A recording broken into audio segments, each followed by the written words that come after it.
दीपा ने सबके लिए हलवा बनाया और पूरी कढ़ाई उठाकर ड्राइंग रूम में ले आई।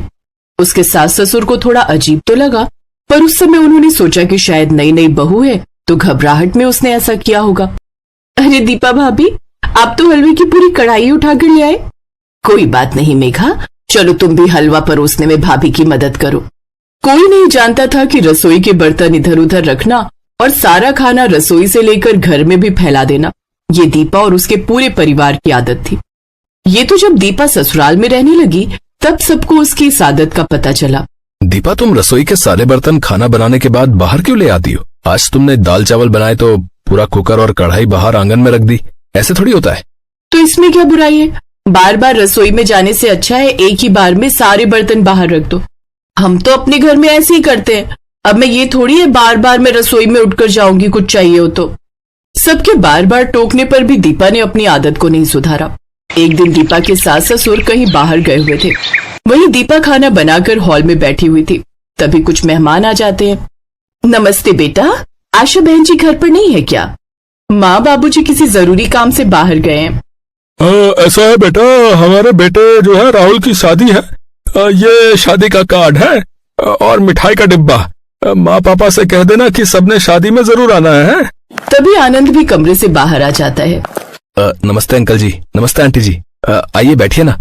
दीपा, अंकल आंटी के लिए कुछ चाय नाश्ता? नहीं नहीं बेटा, मुझे लगता है आप खाने के लिए बैठे हो, फिर कभी आएंगे। अच्छा, शादी में सबने पहुंचना है, मम्मी पापा को बोल देना। कार्ड देने आए पति पत्नी अजीब सा मुंह बनाकर वहां से चले गए। दीपा की सास अगले दिन पड़ोस वाली के साथ बातें कर रही थी। क्या बात है आशा बहन, सुना है तुमने तो पूरे घर को रसोई बना दिया है। कल मिस्टर शर्मा और उनकी पत्नी तुम्हारे घर कार्ड देने आए थे ना? हाँ आए तो थे, क्या हुआ? वही बता रहे थे कि तुम्हारे घर जब कार्ड देने गए तो उनसे खड़ा भी नहीं हुआ गया। तुम्हारी बहू ने पूरे ड्राइंग रूम को रसोई बनाकर रखा हुआ था। जिधर देखो उधर खाने के बर्तन फैले हुए थे। मुझे तो मिसेस शर्मा ही बता रही थी, बोली उन्हें तो बहुत प्यास भी लगी थी, पर वहाँ तुम्हारे घर उन्होंने पानी भी नहीं पिया क्योंकि तुम्हारे घर में उनका रुकने का मन ही नहीं था। ऐसे कौन खाना खाता है आशा बहन? मैं बहू से इस बारे में बात करूंगी। अच्छा मैं चलती हूँ। दीपा की सास गुस्से से भरी हुई थी।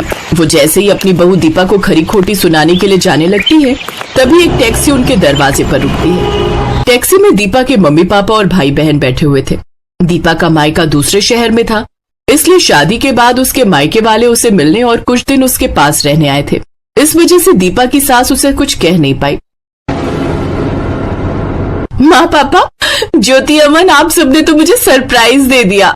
हाँ, सोचा शादी के बाद कुछ दिन तुम्हारे पास रह लेते हैं, तुम्हारे शहर में घूम लेंगे। अभी कुछ दिन काम तो था नहीं, इसलिए घर पर खाली ही बैठे थे, तभी तुमसे मिलने आ गए। बहुत अच्छा किया। दीदी, बहुत जोरों की भूख लगी है, कुछ बढ़िया खाने को मिल जाए तो मजा आ जाए। दीपा दीदी, मैं तो आपके हाथों के गरम गरम छोले भटूरे खाने के लिए तरस गई। मम्मी तो बनाती ही नहीं है। कोई बात नहीं, मैं अभी थोड़ी देर में सब कुछ बढ़िया तैयार कर दूंगी, तब तक आप लोग फ्रेश हो जाओ। आशा देवी ने सोचा भी नहीं था कि कुछ देर बाद उसके घर का नजारा क्या होने वाला है। अरे दीपा, मुझे प्याज टमाटर यहीं दे दे, मैं काट देती हूँ। हाँ माँ, मैं लाती हूँ। दीदी, मैं सलाद का सामान लेकर आती हूँ, आप मुझे बता दो कहाँ रखा है। वही फ्रिज में सब कुछ है, निकाल कर यहीं बाहर ले आओ। तीनों मिलकर बैठकर काम भी कर लेंगे और गप्पे भी मार लेंगे। ड्राइंग रूम की हालत देखने वाली थी। एक तरफ मेज पर आलू प्याज के छिलके बिखरे हुए थे और बाकी सब सब्जियां फैलाकर बैठी हुई थी। पूरे ड्राइंग रूम का नजारा देखने वाला था। भाभी, ये सब क्या है? पूरे ड्राइंग रूम को तो आपने रसोई बना दिया, सब कुछ गंदा हो गया है। अभी तो काम वाली सफाई करके गई थी और देखो ना, जगह जगह से पंखे से आटा उड़कर इधर उधर फैल रहा है। कोई नहीं, मैं अभी साफ कर दूंगी, बस हो ही गया। ज्योति गुस्से में अपनी मम्मी के कमरे में जाती है और सारी बात कह देती है।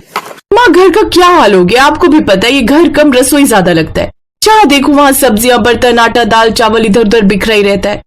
भैया भी भाभी को कुछ नहीं कहते। जब से वो इस घर में आई, घर में बिल्कुल साफ सफाई नहीं रहती। ऊपर से उनके मायके वाले और यहाँ आकर बस गए। मैं भी इसी बात से तंग हूँ। ये तेरे पापा बैठे हुए हैं ना, ये कुछ नहीं बोलते, बस मुंह सिलकर बैठे रहते हैं। अरे तुम तो मेरे पीछे ही पड़ी रहती हो आशा। मैं क्या बहू के घर वालों को ये जाकर कह दूं कि वो यहाँ से चले जाएं? है, तुम भी कैसी बातें करती हो। थोड़े दिन की बात है, संभाल लो। जब वो चले जाएंगे तब हम बहू से बात करेंगे। एक दिन दीपा रसोई में खिचड़ी बना रही थी। उसने खिचड़ी बनाई और गरम गरम कुकर लाकर ड्राइंग रूम में रख दिया और अंदर बर्तन लेने के लिए चली गई। तभी दीपा की सास अलमारी से कुछ सामान निकालने आई। उस समय ड्राइंग रूम में कोई नहीं था, बस दीपा की सास आशा ही थी। अचानक कुकर फट गया। आशा को अस्पताल लेकर जाते हैं। घबराने की कोई बात नहीं है, मैंने आशा जी के हाथ पर दवाई लगा दी है, कुछ दिनों में आराम आ जाएगा। ये सब दीपा भाभी और इनके मायके वालों के कारण हुआ है। अगर इनमें जरा सी भी समझ होती तो ये इस तरह से लापरवाही ना करती। आज अगर माँ को कुछ हो जाता ना तो बस मैं तो इनसे बिल्कुल रिश्ता तोड़ देती। सबका मूड खराब था क्योंकि जो भी हुआ था बहुत गलत हुआ था। दीपा और उसके मायके वाले भी थोड़े घबराए हुए थे। उन्हें डर था कि कहीं वो दीपा के साथ कुछ गलत ना करे। दीपा के मम्मी पापा और दीपा बहुत शर्मिंदा थे। समधन जी, जो भी हुआ बहुत गलत हुआ, पर आप हम सबकी गलतियों की सजा हमारी दीपा को मत देना। हम वादा करते हैं हम कभी भी यहाँ नहीं आएंगे। हम दीपा से दूर रहेंगे, पर आप दीपा को हमारे साथ मत भेजना। दीपा की आंखों में आंसू आ जाते हैं। दीपा फूट फूट कर रोने लगती है। दीपा बहू, मैंने तुम्हें कब कहा कि यहाँ से जाओ? मैंने तो कुछ भी नहीं कहा। गलती तो हर किसी से होती है, और फिर देखो तो मैं बिल्कुल ठीक हूँ। पर आगे से ध्यान रखना, जो चीज जहाँ के लिए बनी होती है हमें उसका इस्तेमाल वहीं करना चाहिए। चलो अब चुप हो जाओ, और आप सब भी इस तरह की बातें मत कीजिए। ये आपका ही घर है और जब भी चाहे आप यहाँ आ सकते हैं। और अभी आप सभी यहाँ से नहीं जाएंगे। अगले हफ्ते दीपा का जन्मदिन है, उसके बाद ही हम आपको जाने देंगे। माँ जी, आपको कैसे पता मेरा जन्मदिन है? आनंद ने बताया था। वो चाहता था कि तुम्हारे पहले जन्मदिन पर सरप्राइज रखे। आई एम सॉरी भाभी, मैंने भी बहुत ज्यादा बोल दिया। अब दीपा ने रसोई का खाना घर में फैलाने की आदत छोड़ दी। अब वो जो कुछ भी बनाती रसोई से ही थाली में परोस कर लाती, जिससे उसकी लाइफ में सब कुछ ठीक हो गया।